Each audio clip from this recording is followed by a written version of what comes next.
هذا وقد شيع جثمان الدكتور عبد الوهاب الجماعي بحضور جمع غفير من قيادات وأنصار المؤتمر الشعبي العام والمواطنين تقدمهم الأمين العام للمؤتمر عارف الزوكا.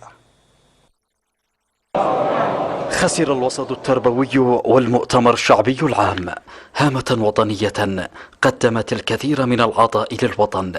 الدكتور عبد الوهاب أحمد الجماعي رئيس فرع المؤتمر الشعبي العام بالدائرة السادسة بعد صراع مع المرض استمر لأكثر من عام. اليوم المؤتمر الشعبي العام والوطن خسروا أحد القيادات البارزة للمؤتمر الشعبي العام الدكتور عبد الوهاب الجماعي الذي كان من أفضل قيادات المؤتمر الشعبي العام. عرفته رئيسا لفرع المؤتمر في الدائرة السادسة، وكان من خيرة رؤساء فروع المؤتمر ومن خيرة من عرفناهم في قيادة المؤتمر الشعبي العام. نذر حياته للوطن وللمؤتمر الشعبي العام وترك بصمات لا أستطيع أن أتحدث حولها. الدكتور عبد الوهاب الجماعي خسارة كبيرة على الوطن وعلى المؤتمر الشعبي العام وعلى النقابة العامة للمهن التعليمية والتربوية، فقد كان من خيرة القيادات التربوية، من خيرة القيادات التنظيمية، من خيرة القيادات الوطنية.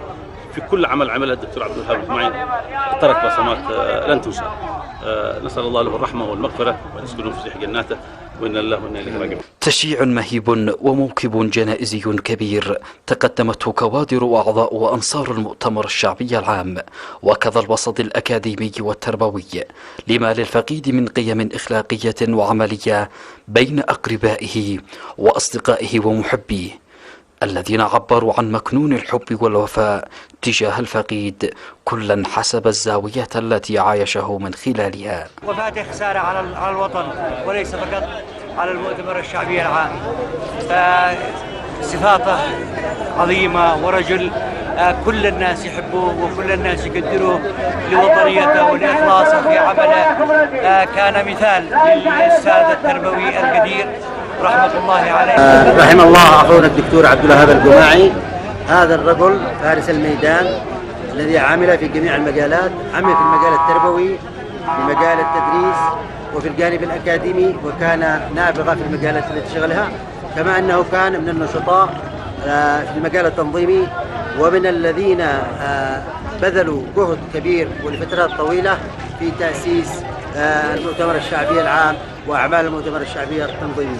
كان الدكتور عبد الوهاب الجماعي من أشجع الرجال وأكثرهم وفاء وإخلاصا للوطن وللمؤتمر الشعبي العام، كما كان تربويا ومعلما وأكاديميا متميزا، إضافة إلى كونه من أفضل القيادات النقابية التربوية المشهود لها بالدفاع عن حقوق التربويين. الجماعي من التربويين المخلصين والصادقين والذي بذل عطاء متميز وعطاء مستمر، ونحمله في قلوبنا ونجدده نسأل الله. أفنى أكثر من 40 سنة من عمره في خدمة التربية والتعليم وفي الجامعات وفي المؤتمر الشعبي العام وفي كثير من الجهات، الذي لا يستطيع إنسان ما أن ينكر فضل هذا الرجل الذي ضحى وكان ناكرا لذاته مستميتا في عطائه، فقد أخرج الأجيال وأخرج الأساتذة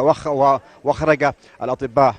رجل كعبد الوهاب الجماعي لا يمكن أن يعوض. موجة حزن اجتاحت كل المشيعين لرحيل العملاق الذي قدم الكثير من العطاء الزاخر لوطنه ومجتمعه، وما هذا الحشد المتدفق إلا تعبيرا عن قدر الفقيد ومكانته وكل أعماله خلال مسيرة خالدة ستبقى شاهدا على إرث وطني تركه في قلوب اليمنيين. أكرم سران، اليمن اليوم.